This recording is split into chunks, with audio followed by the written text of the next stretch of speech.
There's so much to this career, and I think you can get as creative as you want. And I feel really fortunate, but I've dove into a lot of aspects of the career aside from just being an athlete, which you kind of have to nowadays. And yeah, knowledge is meant to be shared. I love this industry. I love this sport, and I want to see it grow.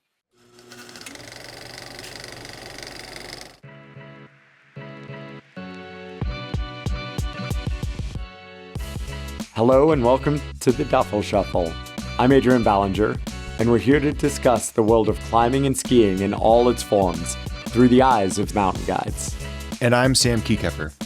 In each episode, we'll unpack exhilarating stories, share invaluable insights, and get up close and personal with some of the most experienced and passionate guides and athletes in the industry. Whether you're a seasoned alpinist or a weekend warrior, the Duffel Shuffle is your ticket to the thrilling world of climbing, skiing, and mountaineering. Join us. Welcome back to the Duffel Shuffle podcast. This is episode 20, coming out on January 15th. Adrian, it's January 9th. How you doing?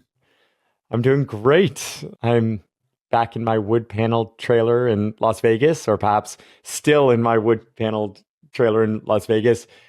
We've been having some great climbing and big kind of like mountain days. Interestingly, probably the news story that won't be our news story, but are the, incredible winds that have been happening. LA right now is battling really scary fires. And again, that isn't on news focus, but I think it's a story that is hard to miss and should be hard to miss, with hundreds of thousands of people evacuated. It's hard to imagine a city of that size being challenged or threatened by fire so close to us. And a large part of that, of course, has to do with water, dryness, climate change, but also the Santa Ana winds that have made it such a furious wildfire. And here in Vegas, we've had the exact same thing. The past 3 days, we've gone from the best rock climbing conditions you can imagine to desperately trying to find little nooks and crannies outside of the 80-mile-per-hour gusts that are blowing, desert sands across the Mojave and then slamming into us.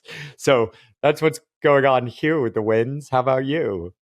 Yeah, I mean, I'm up here in Tahoe still at home, and we had crazy east winds, which, for us in the Tahoe area, typically our storms come from the southwest. They come with very strong winds because we're on the Pacific crest. And then oftentimes we get these east wind events. And I think for me, this past week has brought some of the strongest east winds I've ever seen. We had a gust at the top of Kirkwood of 206 miles an hour from an east wind, northeast wind event. And, those winds are coming out of the Nevada desert, which is a high desert, very cold. And so it's just been bitterly cold, in the 20s, but it feels really cold with that east wind. It's been brutal. And all of our snow has been blown all the way into the Pacific Ocean. It just feels like we lost a lot of snow from that east wind event. I was up skiing outside of Palisades the other day and looking across into Desolation Wilderness, which is to our south, and it just had a nice sheen across all the mountaintops. And it was like, oh man, it's probably 40 miles away as the crow flies, and being able to see that sheen on all the mountaintops was quite sad. But we're fortunate to be where we are. It seems much, much worse in LA, that's for sure. The mountains give and the mountains take away. I think actually as California skiers, we become really resilient to this type of thing. But, as a professional, you're out there, you're taking people out, you're showing them the joys of the mountains and these experiences. I'm sure you still have clients. Certainly Alpenglow is just super busy right now with, a dozen guides working each day this weekend coming up. How do you kind of put these experiences where maybe the snow quality isn't as good as we all dream of? How do you put that in perspective and try to encourage great days? Yeah, I mean, it's a tough one, right? I was actually I went out skiing yesterday and I was pretty not enthusiastic going into it. And I was pleasantly surprised. We found good enough snow. And I think when you have really low expectations, even slightly higher than that is impressive. So, it worked out. I had fun skiing. We ended up skiing more than I anticipated just because it was better. But I think too, remembering that well, we're fortunate to get to do this every day, and those bad days really stick out. For a lot of people, like, this is their day off from their job in the office. And so being outside, being in the wind, being in the sun, being in the elements is fun and exciting for them. And even if the skiing isn't great, they still can find joy in it. So I think bringing that mentality to it and trying to project that with your group is super important, because the reality is we're so fortunate to get to do these things, and just being outside is special and brings a lot of people joy. And maybe the conditions aren't optimal, but we'll have optimal conditions in the future. I promise you that. I love that. And I mean, the last thing you said is, like, I think about so much. For whatever reason, I'm still trying to like coalesce around like why it's so special to me. But like all of the things I've spent the most time in my life, the most passion for, they're things where a lot of the factors are out of my control. When I go and play tennis, which I also, it turns out, still love, but it's like everything's kind of controlled, and the game is about pretty much me, my competitor, but me, how I hit that day, that kind of thing. But in these sports, like the true pinnacle days in surfing, in wing foiling, in skiing, they're so much of those pinnacle days is based on things that are out of our control. Those extra special conditions when they form just right, and we have, waist deep cold powder with our friends, and it's all stable in the backcountry in Tahoe, whatever it might be. And I think it's accepting all the days that are not perfect and getting out there, doing them, grinding, and then having those ones that often I'm surprised, even 30 years in, I still predict the best ones wrong all the time. Think I'm going to get a great one, get back into NG and Nat Geo, and it's all fucked from the wind. Or vice versa, go out and it only snowed 4 inches and it's going to be blah. And then it's just blower on the most perfect surface and way deeper than we expected. It just makes those days so special, and it makes me just keep striving months, years, endlessly onwards into the forward for those pinnacle moments. Well, and I think too, it's about finding joy in the whole experience, not just the activity, but being in the village at Palisades, or going on a trip where you're going skiing. You have to think about that whole experience, and the activity that you're going for is just one part of that. I'm off to Japan next week, and they've had 3 weeks straight. No. But no, they've had an historic December, and part of my brain is like, well, are those great conditions going to continue into January, into February when I'm there? And then I remind myself that I don't really care. Like, I'm going to get to go skiing. It's going to be awesome. I'm going to get to experience the culture. It's going to be awesome. The food is going to be awesome. The onsens are going to be awesome. And the trips are going to be fantastic. And, I hope that I get that all-time Japanese POW day. But if I don't, I'm not going to be disappointed, because that's only one part of the trip. Holistic approach. Feel like that's probably a theme, I hope, that's coming out through this podcast and through the experiences and guests that we're sharing. I suppose this is in some ways a stepping stone into my news story for this week. The kind of the power of nature that we are lucky enough to play in. This past week in China, right on the border of Nepal, there was a magnitude 7.1 earthquake, less than 40 miles, I think, from base camp of Mount Everest, from the north side base camp, and focus centered in this area, this town called Tingri, that we spend a lot of time in on every expedition. It's really the jumping off point, or the gateway community for Mount Everest National Park on the north or Chinese side. And this earthquake had, of course, memories of the 7.8 earthquake that hit in a similar area that killed more than 10,000 in Nepal a few years ago, and had devastating effects on the teams on the mountain on the south side. And news is still coming out from China, but we know thousands of buildings have been destroyed on the Tibetan plateau. At least 200 are dead, and hundreds more missing. And I think it's an important story for 2 reasons. One is, of course, my and some of Alpenglow's clients and other people in our community immediately thought about how will this affect this spring, and that this spring's expedition to Everest. And that is, of course, a super important question, and a totally reasonable question to have. At the same time, I think it's so important to remember, the forces we're playing with in nature also have devastating effects potentially, as well as really positive effects on communities and lives. And right now, there is certainly a large loss of life in China. And there's going to be, once again, a long recovery in the Himalayan mountain region that we access the mountains through and that we work so deeply with and have friends and, team members based there. So hearts go out to them. From speaking with our contacts in the Chinese government and in the Ministry of Sport and things like that. It sounds like Lhasa and Shigatse, the two major cities, felt the earthquake, but they were untouched. And so a massive amount of resource has immediately been sent to the border areas around Tingri, with thousands of rescue workers, makeshift hospitals, and camps built for people who have lost their homes. So I hope they can minimize the loss of life.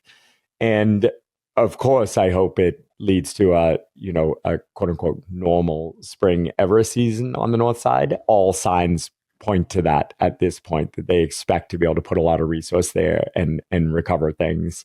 And hopefully the aftershocks continue to lessen over the next few weeks, and people are able to get back to some semblance of normal. So that's the news. It's still quite fresh, and we'll kind of see how things go.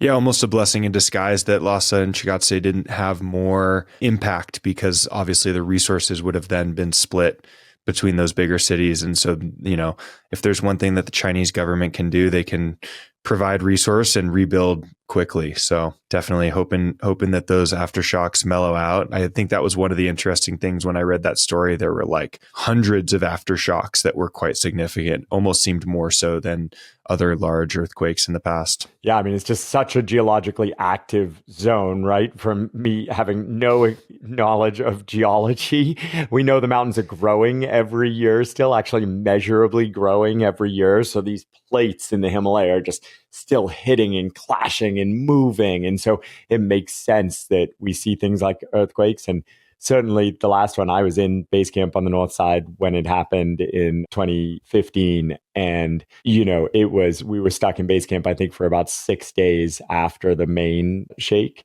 And day after day, night after night, being woken up by just the earth moving again. It was psychologically really kind of wild and challenging. And I can imagine what people are going through. It's not just one shake. Absolutely.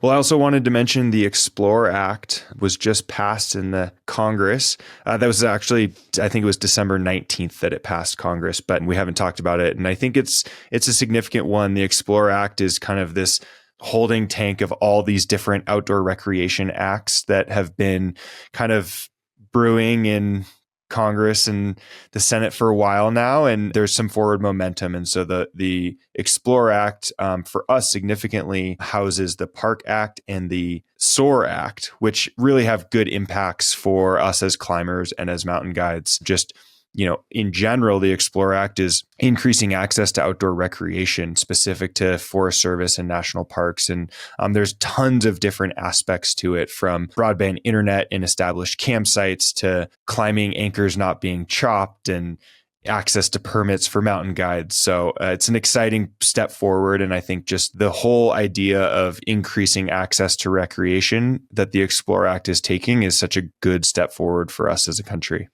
Yeah, I really can't express how excited I was about this on a few different levels. I mean, one is just the advocacy. This was a decade of work of different outdoor industry groups in our world, groups like the Access Fund and the American Alpine Club and the American Mountain Guides Association. But then imagine the similar style of those nonprofit advocacy groups in the hunting world, in the fishing world, in the hiking world, in the mountain biking world, all coming together, even though we don't agree all the time, to actually be a powerful force as for lobbying in the government for important things that make our lives better as outdoor recreationalists, and also maintain wilderness and kind of the majesty of these places. I'm just so impressed by it. Like every time I look at Washington, D.C. and my little understanding of it, I'm like, don't go there. Possibly, yeah. Like we don't have a chance.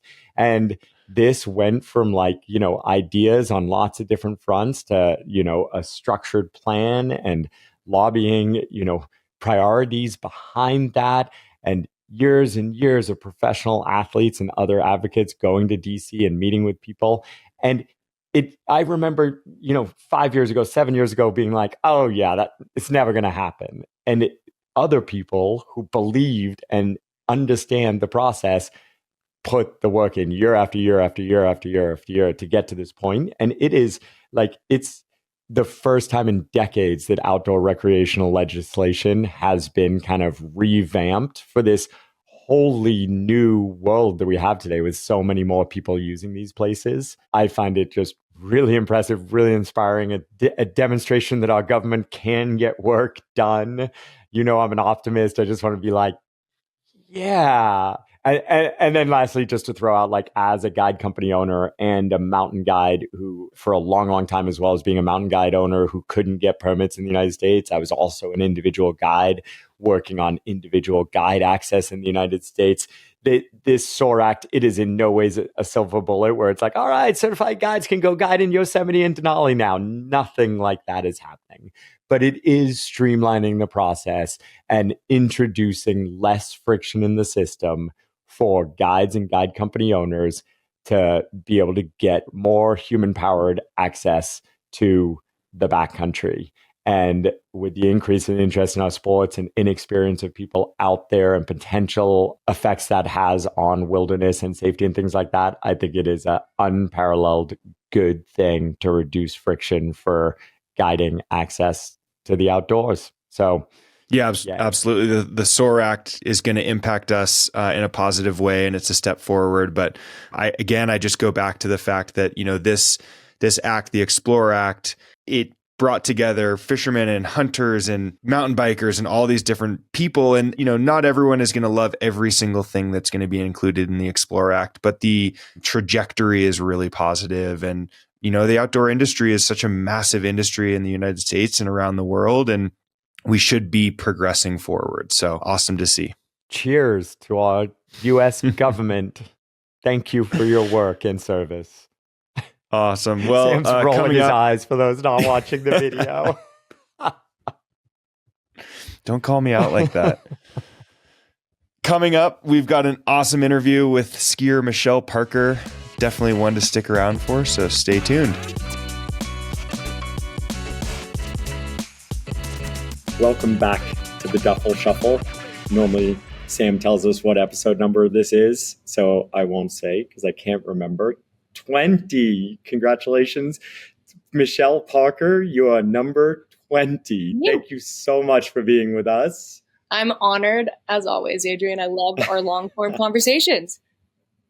Well, me too. I like them offline and I like them online. And I was thinking as we were jumping on today, how to even introduce you. And I think, mostly our audience will be familiar with you, Michelle, and your legendary career to this point. And I'm certainly not a Wikipedia bullet list, and I'm sure we'll talk about a lot of your successes. But, when I was thinking about how to introduce you, a couple of things came to mind. One was one of my first ways of knowing you, other than hearing your name, is when I moved to Tahoe, and I was actually a temporary, I came for a fall to kind of check it out and see if I might want to move here from Colorado. And there was a Matchstick Productions premiere in the basement of what's now the Everline Hotel. I don't even know what year I'm remembering, but they were crazy rowdy shows, and you had this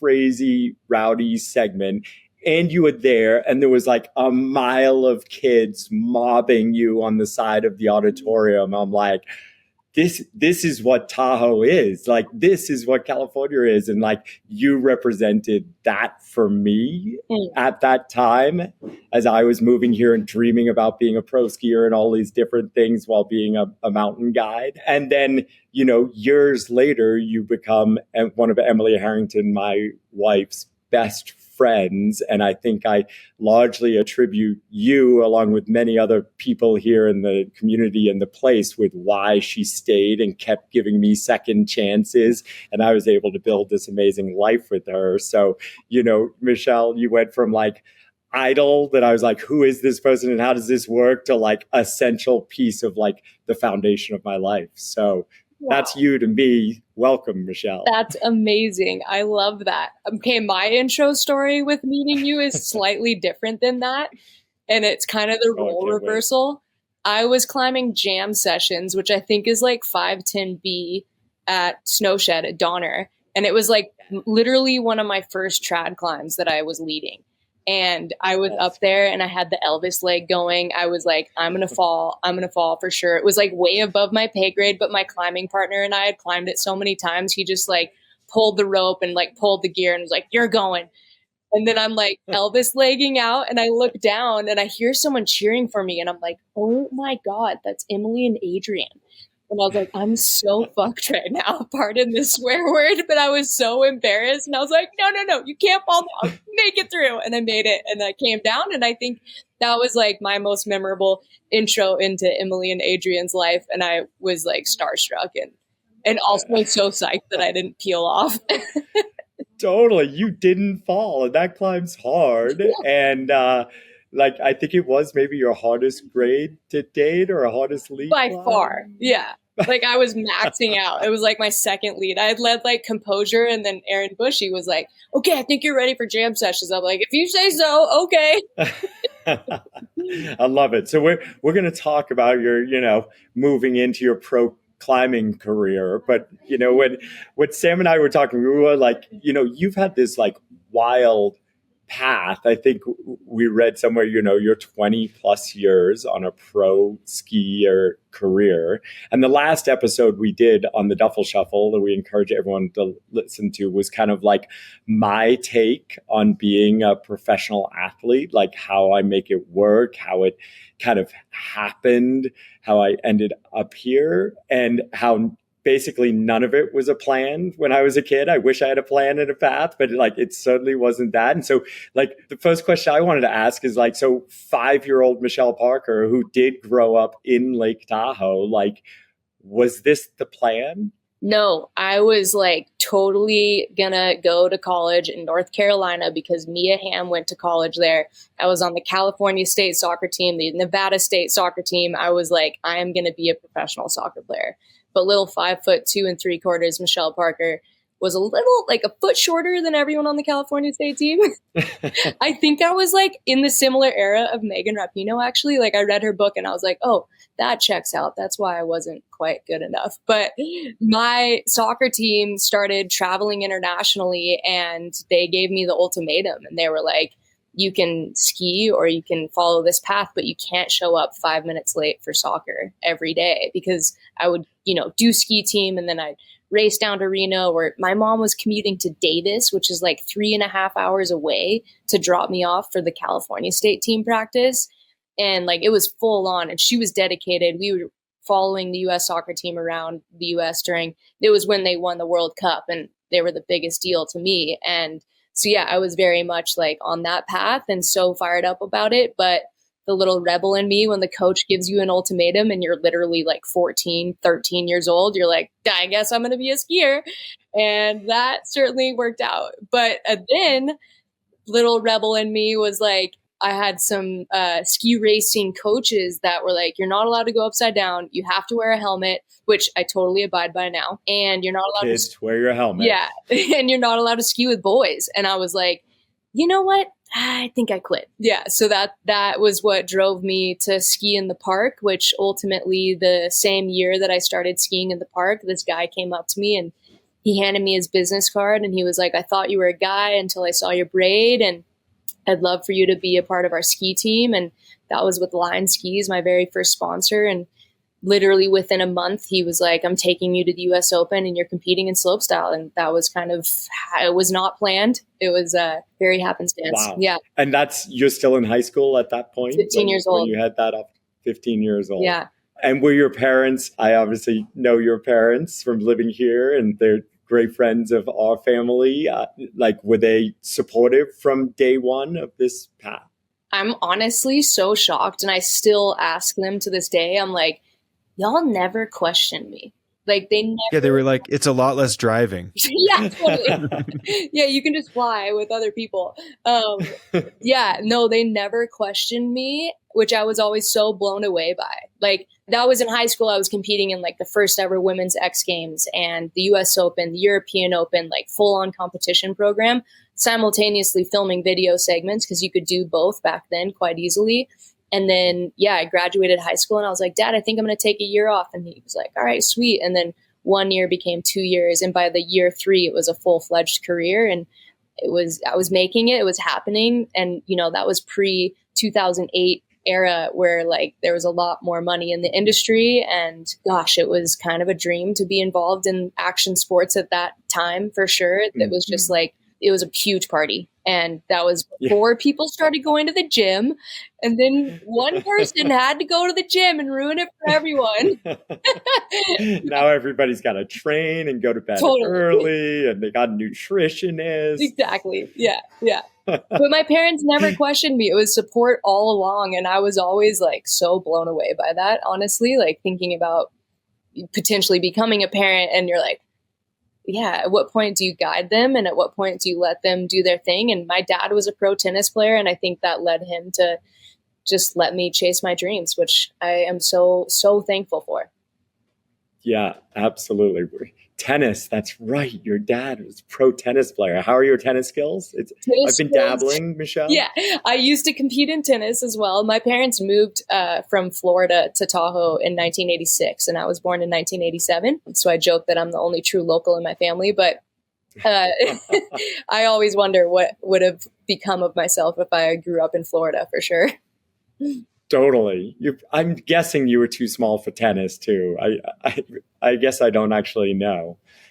I mean, my dad was like highly involved, and he coached people that went to the Wimbledon. He played in the Australian Open, and so growing up, I went to a lot of big tournaments and got to meet Venus and Serena. And I remember meeting them, and their quads were the size of my torso, and I was like, "Yeah, soccer and tennis. I wasn't cut out for those sports." Wow, that's amazing. And so did you grow up with a good understanding of being coachable? Do you think that's been a skill throughout your life? That's been a quintessential aspect of my personality, I would say, almost. My dad coached me at every single sport, and I remember absorbing it and listening and really wanting to do better. And then my brother was the opposite. Like, my dad coaching him, it didn't like land well. But for me, I was like, you're the pro, of course. And my dad's like my best friend. So, but yeah, he definitely primed me. And I think through all of those sports that I played, I was a total jock growing up: soccer, tennis, ski racing, whatever it was. Like, those sports gave me such a foundation for who I am today, as far as like being a teammate. And when I played soccer, I was always the assist. I was never the one goal. I scored goals, but like I was the person that passed the ball to the person that was going to score the goal. And that was embedded in me. Like, we're a team. We come and we play together. And then sportsmanship and just like all of that skill sets, you learn so much from those fundamental sports when you're growing up. I think it's really cool to recognize that when you're older.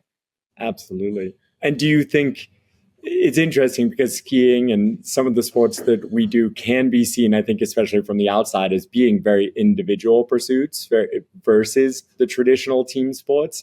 But can you speak a little bit to like, how do you see or feel that like team side in what you do today and through your career? Totally. I couldn't agree with you more. I think that it could be viewed as an individualistic sport, but when I go out there in the mountains, the people that I go out there with are my teammates, and we are our lifeline too, as you know. So I think that camaraderie that you gain from being in the mountains with a group of people, it feels to me like the tightest group of people that I have in my life. And the experiences you have in the mountains together, when you're put in a situation, I'm just thinking back on moments where I've been really, really scared in the mountains, but I have my partner next to me and we have each other's backs. And our communication skills are amazing and everything is working really right together. And maybe we turn around or whatever, however it ends up, but that bond is strengthened in that moment so strongly. Like that's my family. That's the ultimate team for sure. Absolutely. I mean, I think that describes it well, what I feel. And I think, that just, it comes through in all those experiences and like how far we can actually push ourselves, right? And feel comfort and trust in the mountains is those people and those bonds. I wouldn't be I think half the skier I was without my teammates out there.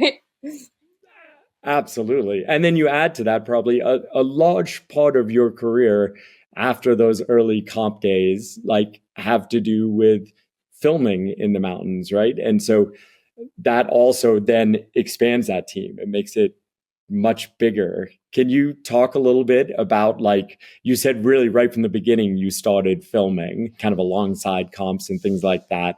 How has that grown and changed over a 23-year career? I mean, yeah, it's changed so much. And I think reflecting on that, like a lot of that change came from personal growth for myself, anyways. Like when I first came into the sport, there was one girl per sponsor and one girl per movie. And I'm not a super aggressive person. I'm more passive. And I would go out there with these guys. I remember the first film trip I went on with Matchstick, the cinematographer had to be like, "Hey, Michelle, we really want to film you. Can you please speak up and say if you want to go ski something?" I was so shy and I was so like, "Oh yeah, Mark Abma should ski that and Sean Pettit should ski that." And I was with all these legends, and him saying that empowered me in that moment to be like, "Oh yeah, I can speak up and like, I want to go ski that." And I started getting shots. And then I remember going on trips after that where you're one girl and three guys and you're in Alaska and there's only so many lines on a face. And maybe my warm-up line, like we usually like to check the snow, it's not going to make the movie, but maybe Richard Perman's more warm-up line is the line that I actually want to ski. And so I kind of constantly felt like slightly held back by that environment. Like, and it wasn't until like 10 years into my filming career where I finally felt the confidence in myself to speak up and to be able to be in those mountains without, I guess, like, I'll just put it this way. The first time I felt that confidence was when I went on a film trip with a bunch of girls. And all of a sudden we were collaborating and we were asking each other like about the lines. And there wasn't a guy there to like steer the ship or to ask advice for. It was just us. And that was the first time where like you rise to the occasion. And all of a sudden I was like, oh, I have the experience to be here and I don't need to be with other male athletes and let them go first. I can speak up and I have a ton of confidence. And that to me was like this game-changing moment, like such a pivotal moment in my career where all of a sudden filming became something where I felt like I belonged and I had feet to stand on and I was good enough. And like, that was a huge change for me. And I think that I hope that other women don't feel that today. I think it's changed quite a bit since I came up. I think there's a lot more crews that are a lot more accepting of that and bringing women into the field and doing it because they want them there and not because the production company said you have to be there with this person. And so I think that has changed tenfold since I grew up. But for me, that was like one of the biggest changes from being young to now, for sure. Michelle, you've been a pro skier now for 23 years. We're just going to keep saying that. Yeah. Well, I mean, I think it's impressive, right? And not many people can say that they've done one thing professionally for that many years, let alone, being a leader in a sport. Do you feel like you're moving into like a mentor role in the industry, or do you still feel like you're just skiing like you did 23 years ago or 20 years ago? Yeah, that's a great question. I think for me, like the mentorship aspect has always been very important to me, whether I was the mentee or becoming the mentor. And I recognize that people like Eric Hjorlifson and Shane McConkey and Ingrid Backstrom and man, the list goes on, James Heim, like they've all been mentors for me in a very strong way. And now like it's completely changed, Sam. Yeah, I work with Arc'teryx as the ski team captain, where that is pretty much my side gig, is like a lot of mentorship, a lot of conversations with other athletes, a lot of brainstorming and helping people develop their path. And then like this summer, I was asked to be the athlete liaison for Red Bull Rampage for the women's event. And going there, these women, this was their first time ever competing at this competition, and just being able to be there in the start gate with them and talk them through their lines, like with them and interacting in that way, like, and even dealing with media. Like I had a bulldog for them. I was in there and I was like, "Okay, your interview's done. All right, this person needs water." And like, you just, with 23 years of experience, like you have so much knowledge that can be shared. And again, when I was growing up, I didn't have like that female role model that was sharing that with me. So that's become so important to me to share that knowledge, to pass that on. And I'm an open book. And I think a lot of people know that. Like, I sometimes even play a little faux agent and like will ghostwrite emails for girls, or like review contracts and like make sure that they're on point and give people business chats and try to help, because there's so much to this career. And I think you can get as creative as you want. And I feel really fortunate, but I've dove into a lot of aspects of the career aside from just being an athlete, which you kind of have to nowadays. And yeah, knowledge is meant to be shared. I love this industry. I love this sport, and I want to see it grow. Oh, that's awesome. And what do you see out of the girls or young athletes coming into the sport right now? Are there differences that you notice from when you entered the scene as a professional athlete, or is it still just young kids who have a passion for shredding and kind of get noticed?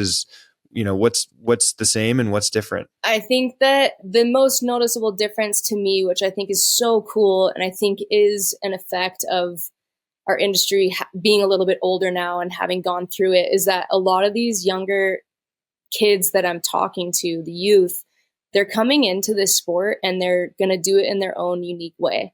And they're not necessarily going to cater to what the brands want. And I think that is so cool. And I didn't have the confidence when I was younger to do that, but talking to them and like, I'm like, yeah, I can mentor, but also they have such a clear path ahead of them on how they want to do it and how they want to be represented.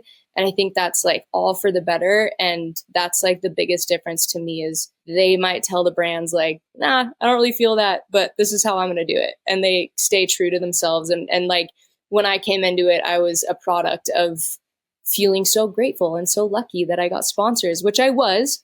But also like I conformed to what I thought the industry wanted and expected of me.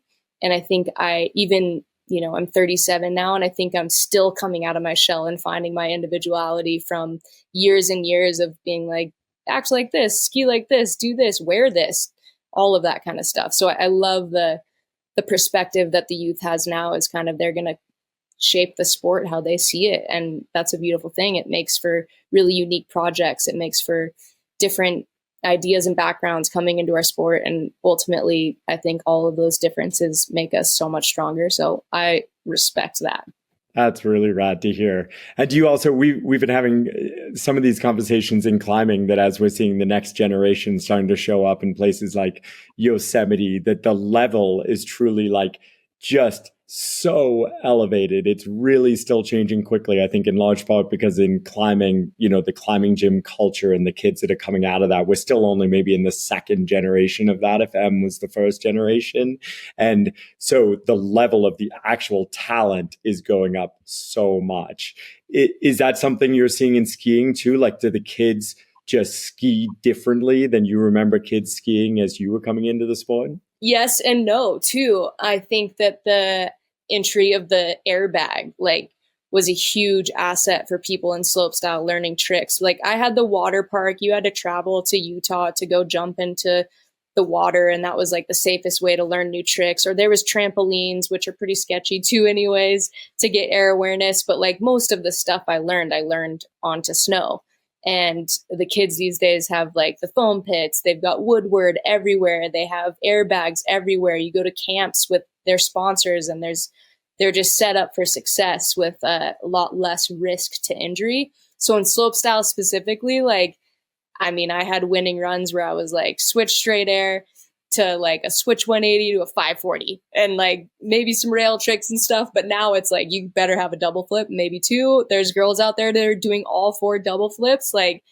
Yeah. So in slopestyle, I've seen that quite a bit. And I think in big mountain, I think that, I don't know if that's comparable to like climbing on El Cap, but you kind of need experience in that mountain setting to understand how to ski it. And I think like a fine wine, you get better with age and with that experience. So yeah, like Alaska and big mountain riding is a touch different, I'd say, but they're coming up and they're skiing strong. I think what we're seeing now is too, a lot more younger girls focused on the more free ride aspect of it, which is absolutely where I came from, but eventually kind of stopped throwing as many tricks. Like, I still today always want to have at least a trick in my segment, but it's not like at the forefront of my mind. I'm not out there building jumps all the time like I used to, or hitting street rails. Yeah, now I'm more like, I just want to find the fastest, most flowy, most fun looking line down the mountain that's aesthetic. But yeah, a lot of the girls now are definitely interested in throwing tricks off of natural features, which is a step up, I'd say. Yeah.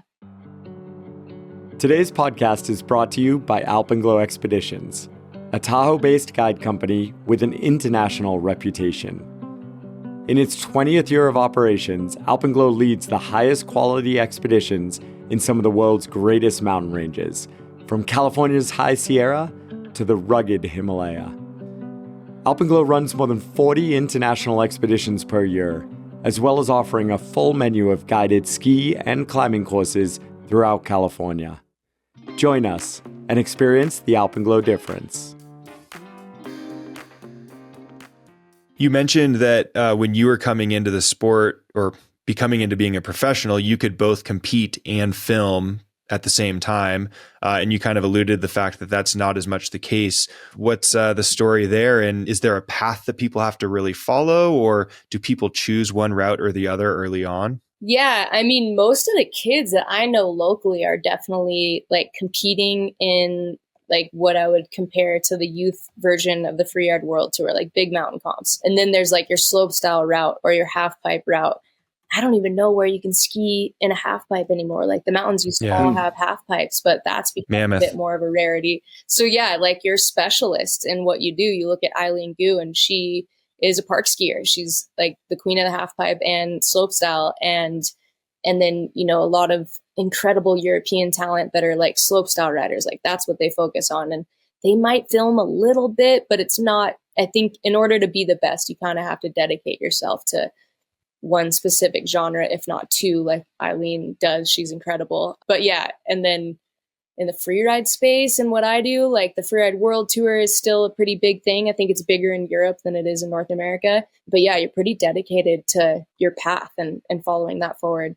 I think it was really lucky of me when I was younger. The competition schedule wasn't as intense. Like I said, I was in the very first X Games ever. I remember the day they announced they would have Olympic slope style, and I took like a 10-mile run deciding if I wanted to continue down that path. It would have meant dedicating the next 3 years of my life to slopestyle skiing. And ultimately I was like, I love skiing powder so much. Like I can't do this. And that was a very thoughtful decision that I made, and one that I didn't regret. Like a lot of my girlfriends that went for the slopestyle route competed in the Olympics, and then they were done. And here I am. Who knows, maybe that was like 20 years ago, and I'm still have a career and I'm still super passionate, and it's taken me to places I never thought I'd go. So I think I'm stoked on where I landed. Absolutely. You're still having a little bit of fun. Just a little bit. Yeah. So our audience obviously loves to walk up hills as well as play on the way down them. What was your, I guess we won't call it transition, but addition of, like, I know you walk uphill a lot. You do a lot of touring kind of goals now and things like that. How did that become a part of the puzzle, and where does it fit today? Yeah. When I was 17 years old, I took a trip down to South America, and it was total ski bum style, staying at hostels. We skied every single ski resort down there in Chile and Argentina. It was a dream trip. But I remember going to Las Leñas, and my buddy Skylar Holgate, who became one of my mountain senseis, he was like, we're going to hike up there tomorrow. And I was like, oh, okay, cool. Like, that sounds great. And we started up this boot pack, and I was admittingly like probably hungover. But before we even reached the top of the first like ridge, he radioed down. He was like, we're almost at the top. How are you doing? And I was like, I think I'm almost there. And I got to that ridge, and I looked up, and there was like 3 more peaks beyond me. And I was like, no, we're going up there. And I laid down and I took a little nap, and then I woke up and I continued on, and I got to the top, and I was standing in between 2 beautiful granite spires, and I was wearing a red jacket, about to drop in. We were filming, and this condor came, and like it had a 12-foot wingspan, and it just flew right above me. I could have touched it with my ski pole, and I was hooked. I was like, okay, hiking to your lines in the backcountry is amazing. And then since then, like our industry's been so driven off of mechanized use to film your video part, whether that's snowmobile or helicopter. But I would say 90% of what I do is human power, and I pretty well only use my sled and or occasionally jump in the heli nowadays to film, and that's it. And I far more prefer walking on my own 2 feet. And I just love that approach to the mountains. It gives me everything that I'm looking for in life pretty much. So yeah, that's my preferred way of accessing. And I love the uphill. I went skiing today and it was sheer ice and I loved hiking uphill. And yeah. It was probably better than the ski down. Maybe. Yeah. I don't know. I fell and lost a ski for the first time in a very long time hiking up. You stepped out? I stepped out. Yeah. I was like, oh, that hasn't happened in a while. Full early season adventures. I mean, the conditions in Tahoe could absolutely be training for the big mountains right now. They are firm up there. Like I feel like some of the things that you're normally like, oh, this is like an intermediate slope. All of a sudden you're like, well, if I did blow it here, I might go a long way. Yeah. I always say it's as steep as it is icy. Totally. Absolutely. And so you said you do about 90% maybe touring, but obviously filming still otherwise. You filmed a segment this past year for Matchstick, is that right? Yeah, I filmed with Matchstick. Actually, haven't filmed with them for probably 7 years. Right. I took a long break. I started producing my own content and then directing films as well. And it was such a breath of fresh air to get back in the mix with those guys and just have to show up and ski and be an athlete and not have to worry about every other person and payroll and which filmers are coming and how we're eating and all that kind of stuff. So it was really incredible to just show up and ski and just be an athlete. And I was like, oh, this is how it used to be. I love this way of being in the mountains. And was it from one trip? And did that trip have touring on it, or what was the second? Yeah, I filmed with them. I went to Bella Coola Heli Sports. Yeah, we went to Bella Coola, and that's a mountain range that I've always been really interested in. And actually, the trip was pitched to me as we were going to set up a base camp. This was from another athlete.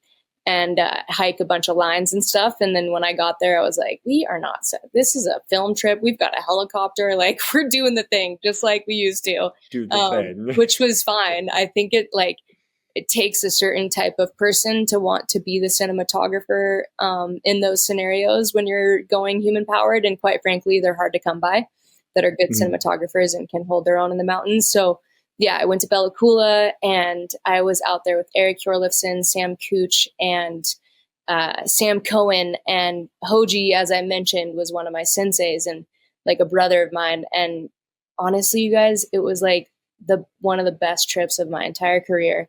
I felt so supported by the crew. And again, going back to what we were talking about earlier, I like the prized line of the entire trip. They encouraged me so much to ski it, and I was blown away. I was so moved because I've never been in the field when the guys are like, no, you take that, Michelle. Like, you want to ski that? You take that. And I was like, whoa, 7 years, we've come so far. Everyone was so vulnerable. We were sharing, we were communicating really well. And it was just really special. I felt so supported. It was, trip of a lifetime. That's awesome. Do you think that's a function of the time that you've put in, or do you think there's a shift in the industry a little bit? I think both. Yeah. I remember the day that I went on a trip with Matchstick and I was like, oh, I am no longer the youngest on this trip. I'm actually the oldest. How did that happen overnight? So yeah, I think you've been in it for so long and you've given back to the sport in your way. Like, people definitely have respect for what you do and your voice definitely matters. And when we're out there, now it's not just the guys talking amongst themselves about what they're going to ski. They're 100% asking me my opinion, and I feel very valued. And so I think that everything has changed for the better.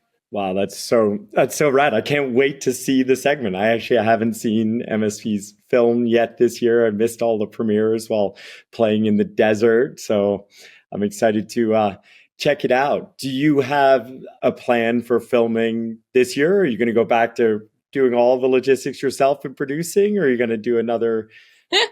Yeah, I do have a plan. I am working with Crispin Chetler on his 2-year movie project in conjunction with the Grateful Dead, which has been just a dream to be a part of. It's been really special. We had a bunch of our film segment from last year played in the Sphere while the Dead & Co. played in the Sphere. And that was like the ultimate movie premiere. It was so cool to see yourself skiing in the Sphere. And it was during Drums in Space, which is Mickey Hart's kind of time to shine. And Mickey Hart himself actually came out to Mammoth, and we set up like an 80-piece drum set on this hip, and we sessioned this hip in the middle of the night while he was drumming. And I don't know, I'm gonna be honest, I'm a Deadhead. The Grateful Dead is one of my favorite bands. And to get to meet Mickey Hart, like he was so fired up to be there. It was really brought this like incredibly unique energy there. And he's a full on rock star. And like, he was so cool and so like amazed by what we were doing, but then super into his music. And so yeah, working on that was a long story short, working on that project, which I'm fired up on. Yeah. Wait, is someone in the band a passionate skier, or how did that happen? Yeah. So Crispin Chetler befriended Bill Walton, who was arguably one of their number one fans and super close with the band. And Bill kind of always was the driving force of blending sport and music with the Grateful Dead. And so, yeah, he made that connection before Bill passed. And Bill was this incredible human who we all got to meet on tour for the last movie that Ben Chetler made called Fire on the Mountain. And yeah, kind of made that connection, and they've been going strong ever since. It's really special. Like, pretty sure Chris just did the album artwork for their 60th anniversary, which is such an honor. Wow. So yeah, they're quite intertwined, and I'm just on the side skiing as best I can so I can maybe hang with Mickey Hart. What an amazing opportunity. I mean, that to me is a great example. One, of course, of an incredible experience with fascinating people, but like where this sport, where this wildlife can take you, that no one can map that, right? No one can plan for that. And yet those are the types of opportunities that this incredible community can create, that you've created. Yeah, 100%. I think that Chris is a really good example of an athlete that dreams like really, really big. Like when you talk to him about his plans, you're like, how do you even think of this? Like it seems impossible. But then here we are, year 2, filming, and he's super tight with the Dead. How does that happen? Also another phenomenal, professional skier who happens to be quite talented at rock climbing, and we see out in the Sierra so much. You and I talked just briefly your story of kind of meeting M&M and rock climbing. Like, how important are like crossing over to these other outdoor sports for you? What do they do for you? Why do you do them? Yeah, I think that's a great question. For me, like I said, I'm a jock, and while many of my sports now are adventure driven and more passion and not as like team oriented, mountain biking and rock climbing are kind of like right up there with skiing for me. I couldn't pick a favorite. Well, skiing's my favorite, actually. That's like, that goes without saying. Let's be clear. Yeah, you couldn't pick a second favorite. Yeah, but rock climbing really added to my skill set as a skier and helped me with like a mountaineering skill set and understanding ropes and knots and, confidence when you're lead climbing with trad, with traditional climbing, and placing your own gear and climbing above it. That is so confidence inspiring. I remember thinking that on some of my like more rowdy mountaineer lines of like, whoa, this is like, we're free soloing and it's ice and we're up here and you fall, you die. And I'm so thankful that I have a good head on my shoulders from all of that time rock climbing, to be quite honest. And then with mountain biking, like that's a sport to me where everything's moving so fast and you're really exercising the ability to, like, AB, you're a rock climber. You don't mountain bike. You do these really slow things in the mountains. Like, I'm really used to processing information super fast and at speed. Because when you're on your skis, that's what's happening. When you're on a bike, that's what's happening. And I always joke, I'm like, rock climbers are so slow and methodical. Like, you put them in a situation where you have to make turns and these quick decisions. I only say this because I did take Alex Honnold skiing one time and he couldn't make a turn to save his life. I have also taken Alex Honnold skiing, and it is so dang entertaining. Oh. Yes. Also could not make a turn to save his life, and yet insisted that we find him a cornice that he could jump off of. Yeah. And it was just atrocious. Well, I'll have to see if I can find the photo and link it in the show notes. He's a pretty good rock climber, though. I'll give him that. He's all right at that first sport, no doubt. He also has become a really talented ping pong player for whatever that's worth. Yeah, racket and ball sports, I'm all in. But yeah, I think that when you do other sports, and I think of that with my preseason training too. Like right now, I'm taking a bar class once a week because it's such a different workout. You two probably don't know much about bar, but Not a whole lot. I know it's spelled with some extra R. yeah, bar is like, I'm pretty new to it, but it's basically like deeply penetrating the muscle to the extent that it is firing so hard. And like I did one last night and I was like, I have never had my hamstrings on fire that much during a workout. Like, but it's just working in a different way. So like I do bar, I do HIIT, I lift weights, I focus on all of the other sports because I personally believe that like if you're multifaceted, like not only are you tapping into different aspects of your brain and you're kind of preparing your brain for anything, you're really becoming a well-rounded athlete. And like for me right now, strength is like such an important aspect of my preseason training and something I try to maintain throughout the year by weightlifting and doing these other exercises. Like I'm all for all the different sports, all the different mechanisms of training. Like I think it's all super helpful, including ping pong. Including ping pong. And do you tend to ski in the summer season? Do you try to do a trip to the Southern Hemisphere? Yeah, well, I went to Argentina for at least a month for 11 years straight. It was my second home. I loved it so much. And I coached before that up in Whistler and on Mount Hood.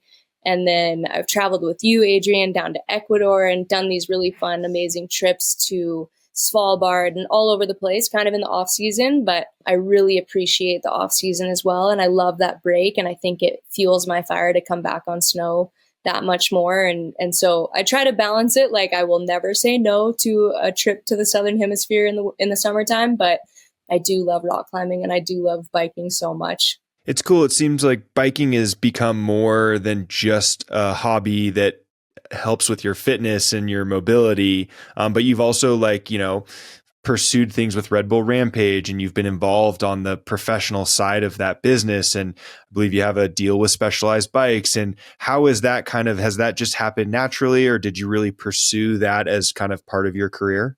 Yeah, that was super random, actually. It's a funny story. I got cold called one day from this recruiter and he was like, hey, we're making a Specialized commercial and we're looking for someone who can run, who can rock climb, who can mountain bike, and preferably they play the ukulele. And I was like, that sounds like me. Yeah. I was like, I might be your girl. That's amazing. Yeah.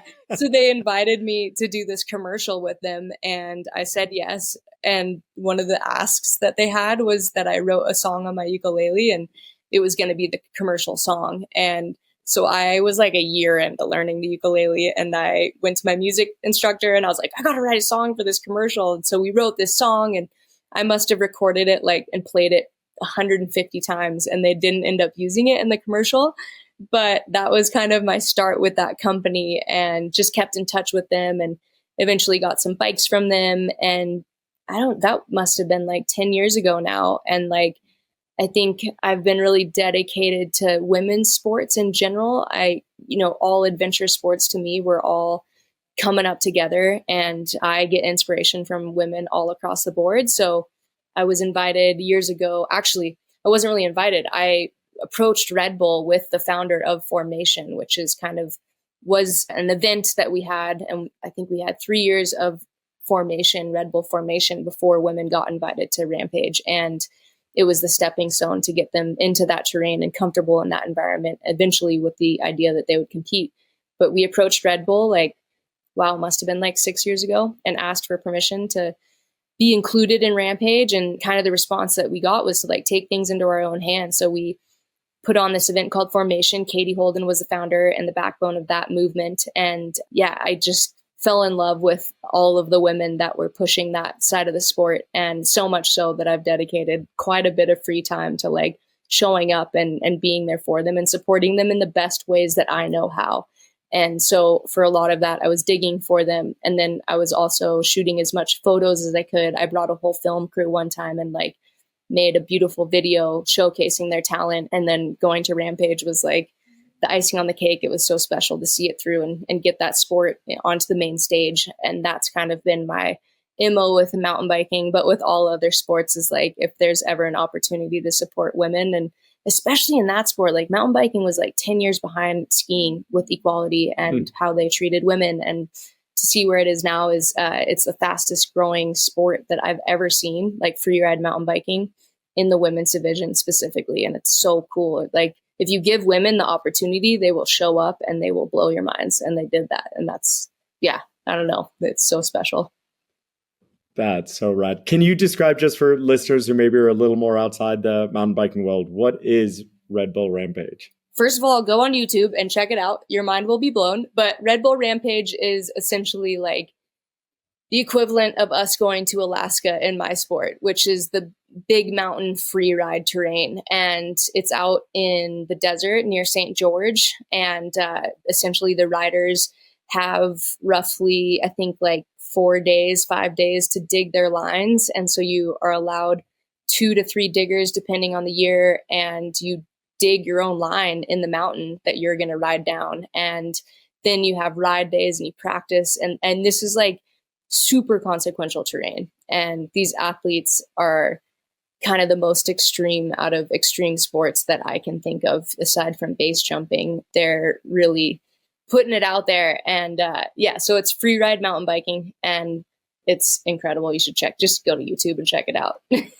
As the interest in it grows, I mean, it's remarkable. You described it well. It's totally wild to watch and see other events popping up. Like, is this side of the sport going to grow? Kind of. That side is it's been really cool to see it kind of develop. Like now athletes are dropping into big mountain lines like we would on skis on their mountain bikes, untouched canvases that have no built features on them, and they're riding down chutes with drops and just making huge turns. Like it looks like skiing on dirt or something like that. Like, so yeah, the evolution is happening quite fast, but Red Bull Rampage stands alone as far as being the only competition that kind of highlights that style of riding, I would say, in that kind of terrain. And that is in part because Utah holds that kind of terrain. And that's where that sport was, for the most part, like born through that competition. I think they're like 23 years in and they've had 18 competitions out there. So it's been established for a really long time. And now the evolution of it is seeing people film video parts as if they were skiing or snowboarding.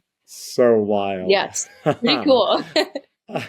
I love that. I've never watched like a feature-length mountain biking film, because I'm sure we all have joked about this, that, of course, since we don't mountain bike, Emily and me, and we're raising a, kid in Tahoe, kind of a hub of mountain biking, he is going to be all in, and that's going to be a sport, and we're going to have to learn all about it and watch the films. But now I'm imagining like big mountain free riding equivalent in biking in a film segment. It's wild to consider. Yeah, totally. I mean, just watching all of the sports develop nowadays is so crazy with the technology that we have and the athlete mindset. As I mentioned before, like my colleagues were not going to the gym and now we're all going to the gym and taking it really seriously.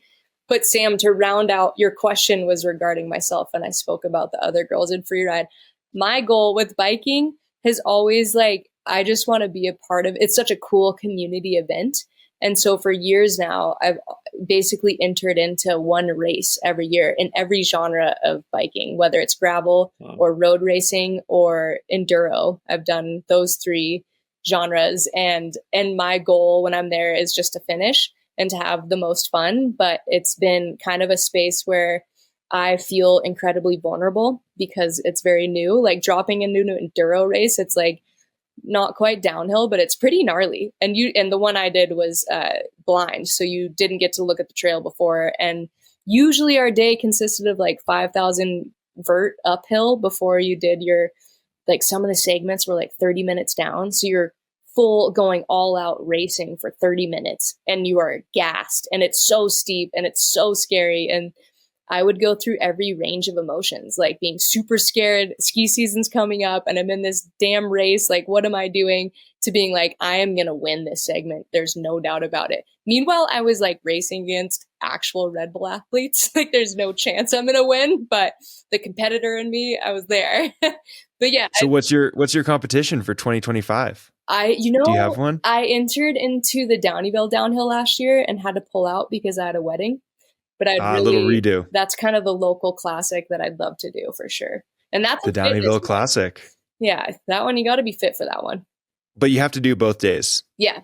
Yeah, exactly. You like, for the listeners, you climb up kind of cross country style. And I think it's like pretty decent climb. It's got to be like $4,000. About 4,000 feet. Yep. Yeah. And then that is your placement for the downhill. And you kind of want to be up front before the track gets chewed up. And they've changed the rules a little bit, but I know like one of the more scary parts thinking about it for me is getting passed in a race on a single track.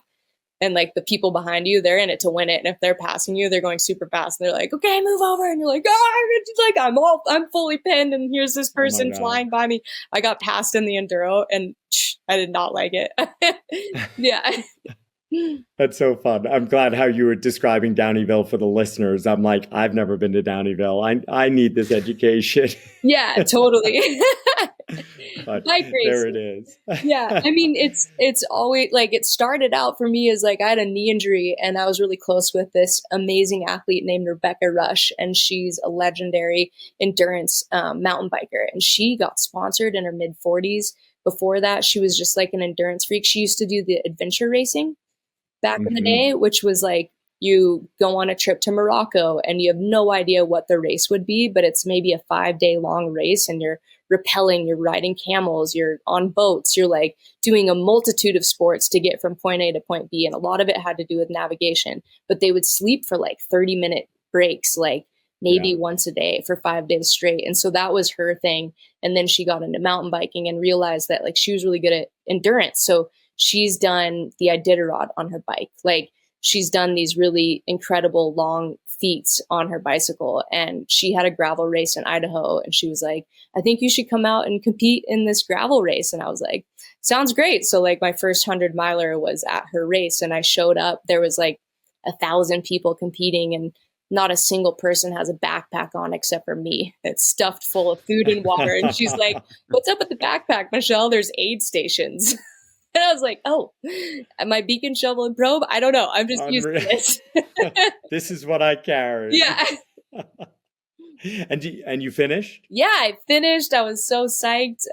But those moments to me are so character building when you like throw yourself into the deep end with other professionals and you show up and you commit to finishing a race. Like that is like some of the most vulnerable times I've felt as a professional athlete too, probably wearing a Red Bull helmet and people are looking at you and you're like, I got a backpack on. It's full of snacks. Do you want any? Yeah, the Red Bull helmet, it just makes everyone kind of like, it must be an interesting thing, like such a blessing, but also like immediately people make assumptions, right, of someone with Red Bull headgear. For sure. I think it's what the company's done so incredibly well is brand their like if you see someone wearing a Red Bull hat or a Red Bull helmet, generally speaking, they're a professional athlete. And I think that's really cool that they've done it that way. Like it's, yeah. Absolutely. And it's stayed true for so many years, so many decades now. Totally. That it's such a meaningful statement. It's pretty fun. They've done a really good job of it. But you get a lot of looks. You get a lot of looks. a lot of heckling. I'm trying to remember. Is your climbing helmet Red Bull? I have a climbing helmet. I have a biking helmet, and I have my ski helmet. Yeah. That is so rad. Yeah. But when I'm at the crag and I have a Red Bull helmet on, oh gosh. People expect great things of you. No, you represent. Because it's an attitude, right? It's probably not climbing only the hardest grades, clearly, or whatever the sport is. It is about like a way that you represent yourself in the sport, a way that you encourage others, a way that you inspire others. That is what it means to me, being around so many of you. I would agree with that. I think they definitely look at who the person is. And to me, as a consumer, like growing up, I look at athletes as like, okay, there's the athletic accomplishments, but I really appreciate who the people are. And those are my favorite athletes. Yeah. Yeah. Absolutely. So we've been spending a lot of time, in this conversation, learning about all these things you do. And there's so much, Michelle. There's obviously mentorship, there's mountain biking, there's climbing, there's skiing, there's filming, there's production.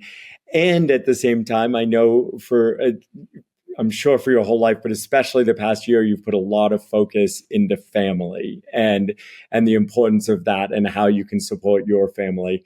Can you talk a little bit about your balance over the past year or perhaps longer and how you're doing? Yeah, Totally. About 2 years ago now, almost to the day, my dad was diagnosed with Lewy body dementia, and he had been battling Parkinson's for like 9 years prior. And Lewy body dementia is commonly paired with Parkinson's. People with Parkinson's eventually sometimes develop that. And that was 2 years ago now. And I remember like we kind of got tipped off because he snuck out of the house in the middle of the night in the wintertime and wandered off. And that was the first time it had ever happened. And I took him to the neurologist, and within 5 minutes, the neurologist said, you've got Lewy body dementia. And that basically changed my life for sure, and my family's life from that moment on. I think when you become a caregiver, your priorities in life completely shift. And so for the last couple of years, I've been balancing my career, my personal life, and caregiving. And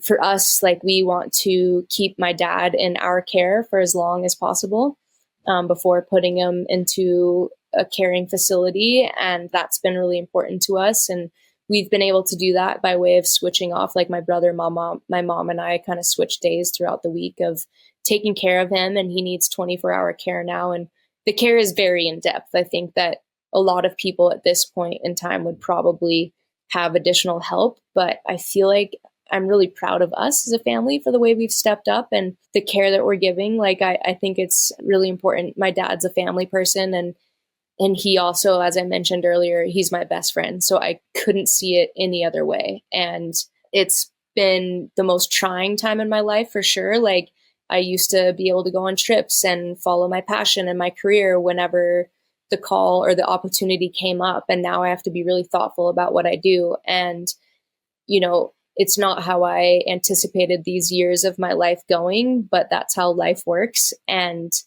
I think like I've had the most beautiful moments with him, but it's also been like the absolute hardest time I've ever gone through for sure. And part of that is giving up your life, and part of that is like grieving this person that you love so much. And it's been a really slow grieving process. Like, you don't just lose someone instantly. You're losing bits and pieces of them, you know, daily or weekly or monthly, whatever it may be. And it's really hard. It's really hard when your dad doesn't recognize who you are and what you're doing, and has zero understanding of the lengths at which you are going to care for them. It's not an easy place to be for sure, but simultaneously there's moments where he's very clairvoyant and understands a little bit what's happening. And we, I've been dealing with it a lot by way of humor, which has been proven to be hilarious for both of us. Like, the things that people say who are affected by dementia don't make any sense at all sometimes. The other day we were driving down the street and he was like, "Stop the car. Did you just read what was on the back of that fish?" And I was like, "I did not read what's on it. Tell me, what did it say?" But then I could laugh about that, and he recognizes what he said and he laughs about that. And by the end of that little moment, we're like both belly laughing super hard. But then, you know, there's days where like he's not coherent necessarily at all, and there's a lot of confusion, and he gets sundowners, and you're kind of in keep him safe mode for like a solid 10-hour stretch throughout the day. And those days are really, really trying emotionally and physically. It's really isolating being 37 and not knowing really too many other people who are going through this at all. And also like it's isolating because I'm home and I've never been home for so much, and I'm relearning how to be really content with staying in one place and not moving around and finding that contentment on the daily. I think I was just on a ski tour with Jim Morrison this morning, and we were talking about how like sometimes traveling and sometimes saying yes to these opportunities is ultimately running away from what is. And I was like, yeah, it's funny. Like, I've been forced to be in this position of seeking that contentment in my day-to-day life when I can't necessarily go other places or do the things that my friends are doing, my peers, and which, by the way, is such a privileged life that we live. And I recognize that for sure. But I think that the ultimate goal in life is to find contentment no matter what you're doing and where you're at. So that's kind of what I've been focusing on lately. And that was a long-winded answer, but no, it's amazing. I mean, the parts that you've shared publicly and of course with friends in our community, it's been really inspiring to watch and experience a little bit through you. I think, the caregiver role in many ways, like when we take care of our, pets or even our children, I think there are some similar aspects, and yet there are these totally different aspects that I'm sure there's a side of like grief and loss and things like that are different than perhaps when we're raising someone or something. And so it's been interesting to try to learn from. And I also think it's been your path has been really brave, I think, because you what you mentioned, like you did have to, it was a choice, and you made a choice to totally take a different path than you maybe ever expected, to take this pause, to not do what you've just been hardwired to do and what your friends are doing and your peers are doing and things like that, and to find a different way has been really powerful to watch. And I think we're all lucky you've been sharing it as well as doing it. Thank you. Yeah, I appreciate that. Like I said, it's been the hardest thing and the most beautiful thing. And I feel so lucky that I can provide and give the care in the way that I can, and that my job allows me to as well. Yes. There's a lot of freedom in being an independent contractor and self-employed, but yeah, it's dementia sucks. It's not easy, and it gets harder and harder and harder, and it's already really, really hard, and it's a heavy weight. And when, I don't know, I'm like so close with my dad, like there's days where I'm like giving him a haircut and he falls asleep while I'm giving him a haircut, and I just start bawling because it's so hard not to have the same person that you grew up with with the ability to ask all these questions about business, about life, whatever it is. And the second he opens his eyes, like I have no tears in my eyes. Like I am totally present and totally normal, but like there's been a lot of tears behind the scenes, and that, like I said, this slow grieving process of losing someone in a different way than I've ever seen it. And thankfully we have an incredibly supportive community too. Like, wow, when I take my dad, like Palisades employed my dad for the last 2 years. And it was on the terms of whenever you feel good enough, you can come to work.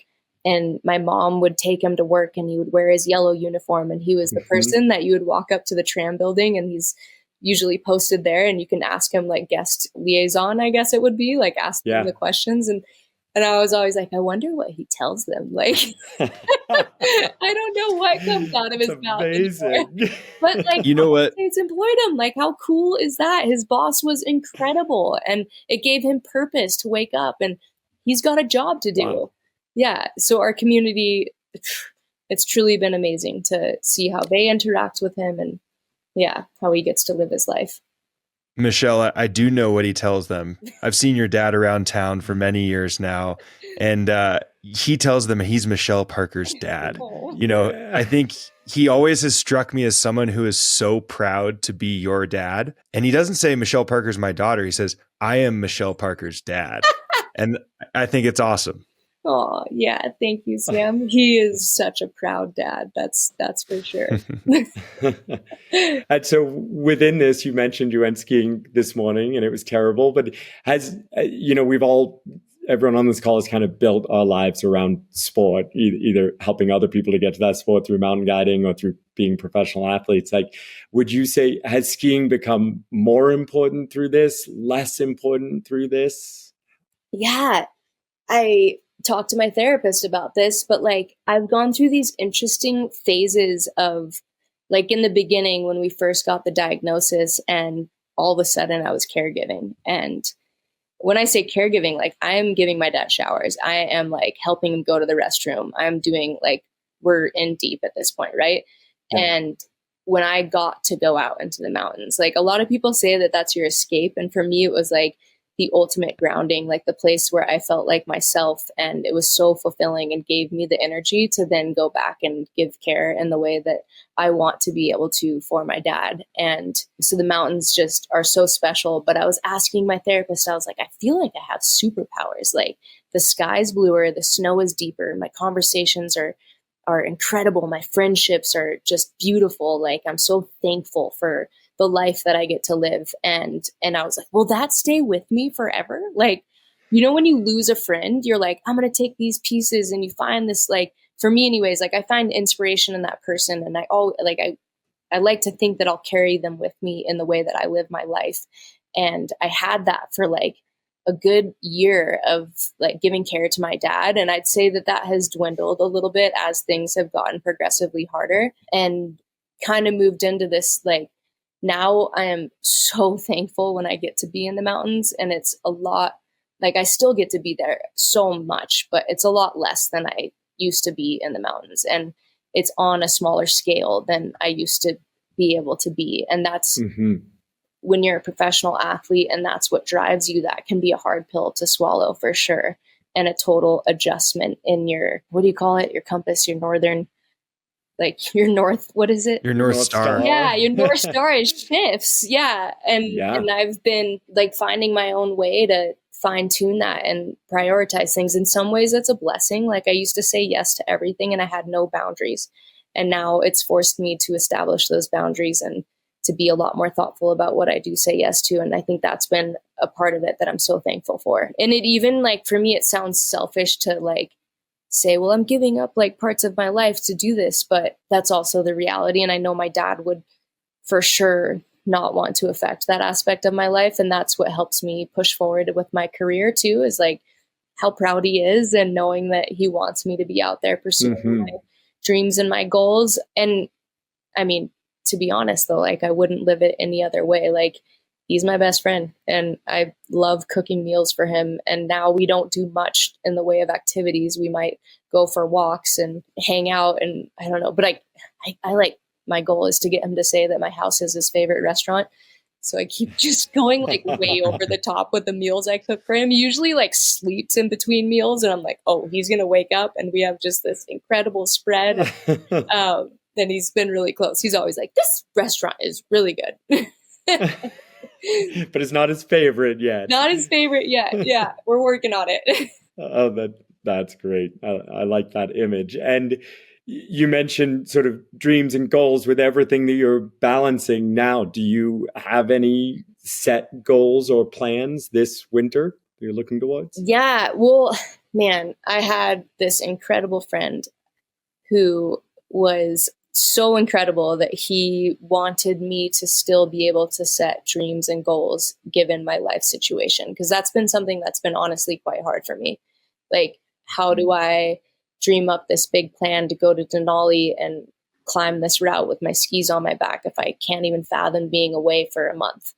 Anyways, so this athlete, his name was Michael Gardner, and he and I set out this year and we had a lot of dreams and goals, but all of them were like week-long trips where they were very accomplishable for me under my circumstance. And he was just so incredibly willing to help me like still maintain that motivation and inspiration and set those goals, even though I'm caregiving. But he recently passed. He was an amazing alpinist and skier. And with his passing, like it's still hitting me so hard. And I think part of that was that, you know, I've kind of had these two friends that have been like right by my side and fully aware of what I'm going through. And the other one is Jim Morrison. And he's been such an incredible friend. Like on dad days, I call them my dad days. He's been showing up at my doorstep the second my mom picks up my dad and taking me out to dinner or taking me to the climbing gym, and just very aware of my situation. And Jim's been through so much in his life. I think he's a really good person for me to be around, and understanding how to move through grief and have some perseverance and continue to live my life with a smile on my face. And I think we're good for each other in that way.